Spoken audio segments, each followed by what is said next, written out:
Olá, aluno do terceiro ano do ensino médio. Meu nome é Gianni Amaral, professor de História das Escolas Estaduais do Estado de Minas Gerais. Vamos trabalhar hoje a terceira semana do PET 3 com o tema Crise de 1929.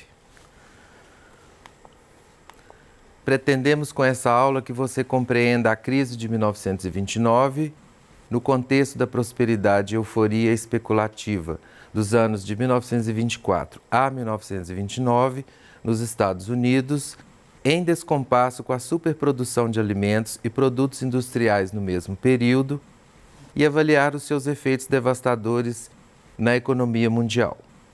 Bom, para iniciarmos a crise de 1929, vamos aqui nos reportar ao final da Primeira Grande Guerra, 1914 a 1918, com o detalhe dos Estados Unidos saindo como banqueiros do mundo.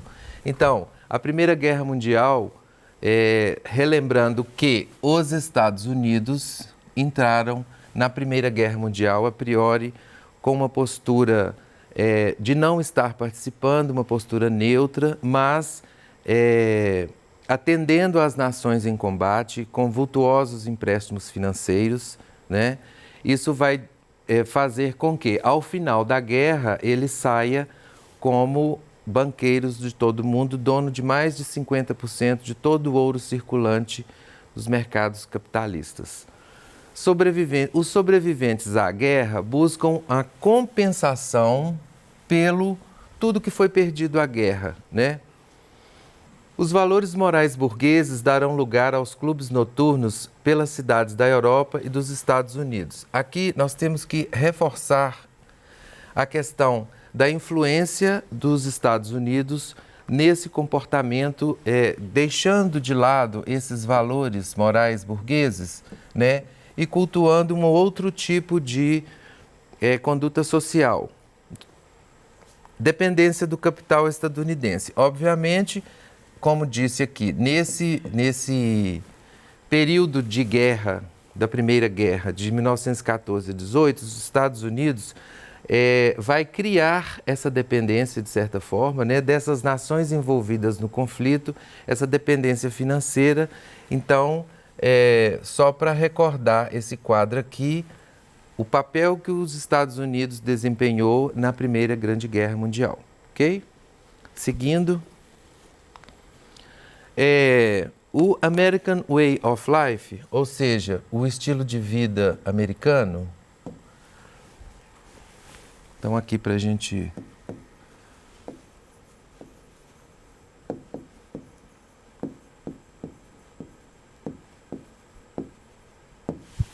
ele destaca um padrão de vida da população dos Estados Unidos como o melhor padrão de vida reportado para as outras sociedades. O modo de vida americano individualista, pragmático e principalmente consumista, tá? Isso aqui está voltado para as nações europeias arrasadas pela guerra e essa influência dos Estados Unidos, tanto sobre a sua própria população, né, estadunidense, quanto para as nações europeias. Então, o estilo de vida americano, ele pregava sucesso, prosperidade, mobilidade social, maior mobilidade social para famílias e crianças, alcançada através do trabalho duro em uma sociedade sem obstáculos. Então, observem que as pessoas sobreviventes à guerra, todas essas qualidades, esses adjetivos positivos desse estilo de vida, isso vai brilhar aos olhos. Não é verdade? Continuando. Então, entre 1919 e 1925, registra-se um período de crescimento para os Estados Unidos, reforçando a questão dos vultuosos empréstimos, né, lá no período entre guerras, e também da questão dos Estados Unidos terem saído da Primeira Grande Guerra como credores do mundo. Bom, os sobreviventes à guerra Os sobreviventes à guerra, eles vão buscar compensação,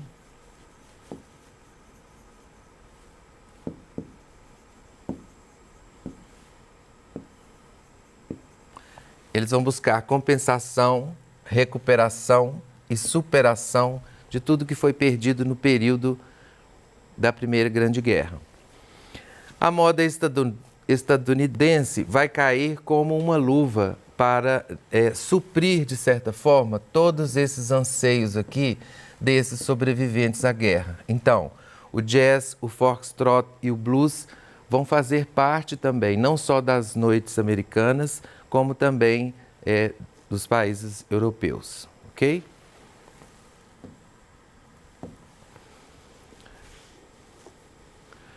O estilo de vida americano, então, ele traz consigo essa propaganda da qualidade de vida. E o que representa esse estilo de vida americano é exatamente uma casa recheada de eletrodomésticos e com um carro na garagem, tá? E esse é o que era vendido sobre esse estilo de vida americano.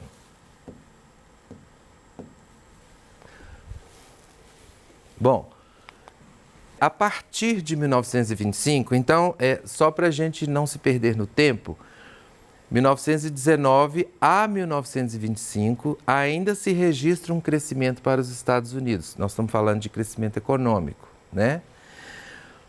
A partir de 1925, observa-se uma desaceleração econômica. Nós estamos falando aqui, não podemos nos esquecer, Primeira Guerra Mundial,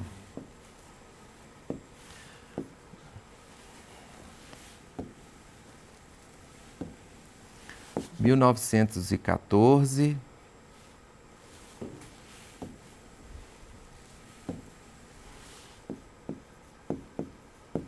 (1918). Aqui nós estamos em 1925, ou seja, 7 anos depois do final da Primeira Grande Guerra, observa-se uma desaceleração econômica, observa-se uma redução de importação de produtos estadunidenses, observa-se a aparição do fantasma da superprodução para as indústrias norte-americanas. E o governo da época não vai intervir respeitando o liberalismo econômico, que prega exatamente a não intervenção do Estado na economia.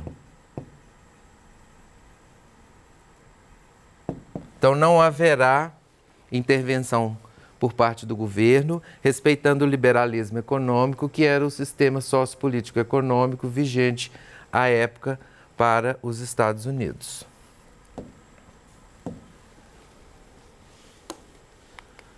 A partir de 25, continuamos a observar prosperidade ilusória. Se eu produzo mais do que vendo, a minha prosperidade ela é ilusória.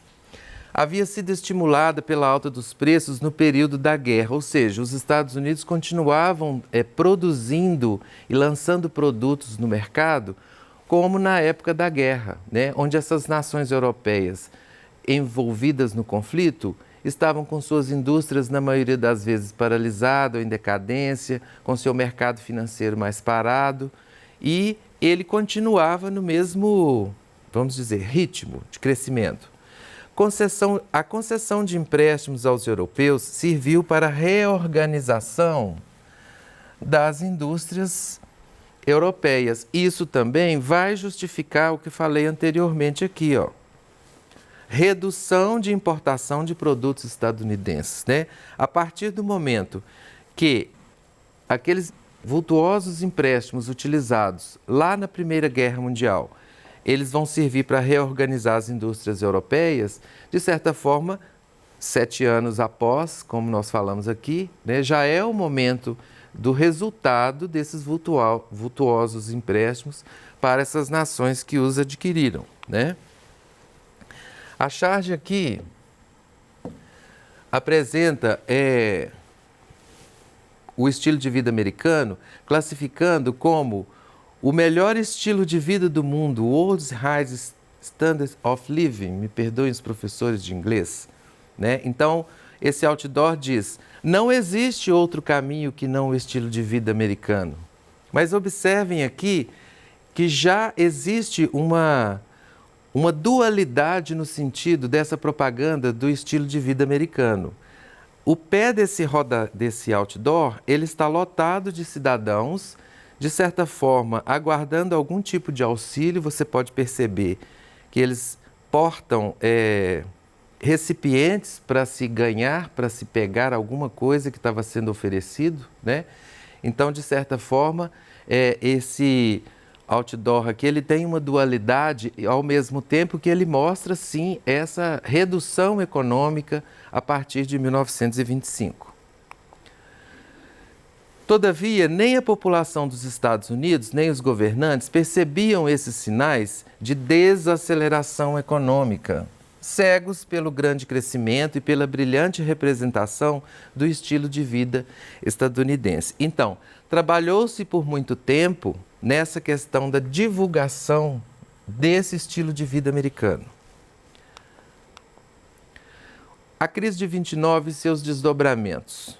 Crescimento exagerado da economia estadunidense e a impossibilidade tanto do mercado externo quanto do mercado interno de absorver tanta produção. O mercado interno, a partir do momento que eu tenho um superávit de produção, eu preciso reduzir a minha produção, eu reduzo mão de obra, desemprego. O mercado interno. O mercado externo, já utilizando seus próprios produtos, reduzindo essas importações estadunidenses, né? Declínio do capital liberal, recuo da Europa como senhora do mundo, mais uma vez, desde a época da Primeira Guerra. Então, todas essas reduções econômicas, reduções nas importações dos produtos estadunidenses, todas essas diminuições de investimento no mercado da América do Norte provocará ou resultará na queda da Bolsa de Nova York em 1929, outubro de 1929, mais precisamente. Então, o excesso de oferta, falta de compradores dessas ações, vai promover uma queda de 80% do valor dessas ações, a falência de grandes investimentos, de grandes investidores, e de grandes empresas. Aqui uma foto que explana uma multidão na porta da Bolsa de Valores de Nova York, nessa data da queda da Bolsa, né? Nesse dia aí de outubro. Efeitos da Grande Depressão, ou seja, da crise de 29. A crise de 29 também recebe esse nome de Grande Depressão.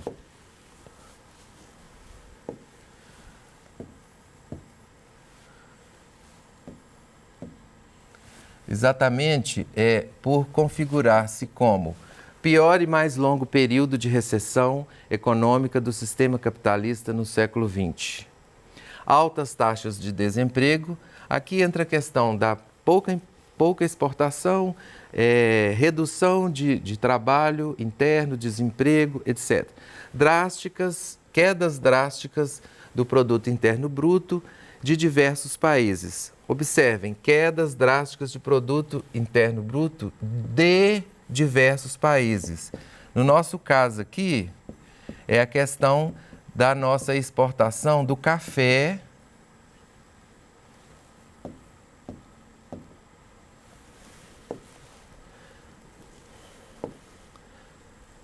aqui é o café nosso, onde os Estados Unidos eram um dos maiores compradores e por estar em crise, né, ele vai deixar de ser comercializado por um tempo. Declínio da produção industrial, avanço de regimes totalitários na tentativa de se recuperar a ordem. Recuperar a ordem, se recuperar a ordem, mas o país não era o primeiro país do mundo, dono de mais de 1/5 de todo o ouro circulante no mundo? Sim, mas agora nós estamos falando de um período de crise a partir da queda da Bolsa de 1929, né? Queda da Bolsa de Nova York. Então, os regimes totalitários vão se fazer presente no sentido de se restabelecer a ordem. Essa foto mostra aí a dependência de grande parte da população, né? Durante o período de Grande Depressão de 1929, sem moradia, sem trabalho. Conceitos importantes: fascismo, movimento político autoritário do século XX, nascido como reação à Revolução Russa. Nazismo que despreza a democracia liberal ideológica associada a Adolf Hitler. Bom, mas aí para a recuperação econômica, no governo do presidente Roosevelt, que governou de 33 a 45, é criado por um economista inglês chamado John Keynes um plano de recuperação econômica chamado New Deal ou Novo Acordo. O que propunha esse plano? Fechamento temporário dos bancos, emissão de papel moeda, elevação de preços dos produtos agrícolas para salvar os agricultores, o financiamento pelo Banco Central do Seguro-Desemprego, execução de grandes obras públicas para se empregar a sociedade. Defesa, o keynesianismo, lembra que nós falamos aqui? O John Keynes, que é o idealizador desse plano, esse economista inglês, John Keynes. Então, por isso ele é chamado de keynesianismo. Defendia a intervenção estatal, ou seja, o Estado precisa sim se ater à questão econômica, intervir na questão econômica. A oposição ao sistema liberal, porque ficou provado que não funcionou, né, sem a intervenção do Estado, e a redução de taxa de juros. Medidas adotadas, equilíbrio entre demanda e oferta, exatamente para não se haver esse excesso de produção, garantia do pleno emprego, introdução de benefícios sociais para a população de baixa renda, a fim de garantir o sustento mínimo. Essa foto mostra famílias aguardando esse recurso ofertado pelo governo, né, para subsidiar esse momento de crise. Então, nesta aula você aprendeu sobre a crise de 29, suas causas e seus reflexos em todo o mundo. Obrigado e aguardo você para a próxima aula. Vamos só nos reiterar aqui, lá no início da proposta, que falamos de como finalizaríamos, por gentileza, os efeitos devastadores da economia mundial, né? E a questão da superprodução em descompasso, né? Essa questão de euforia de um estilo de vida americano em descompasso com essa superprodução, ou seja, com essa falta de mercado consumidor para receber toda essa produção, né, feita pelos Estados Unidos. Então, a crise de 1929, ela se caracteriza por uma superprodução. Muito obrigado.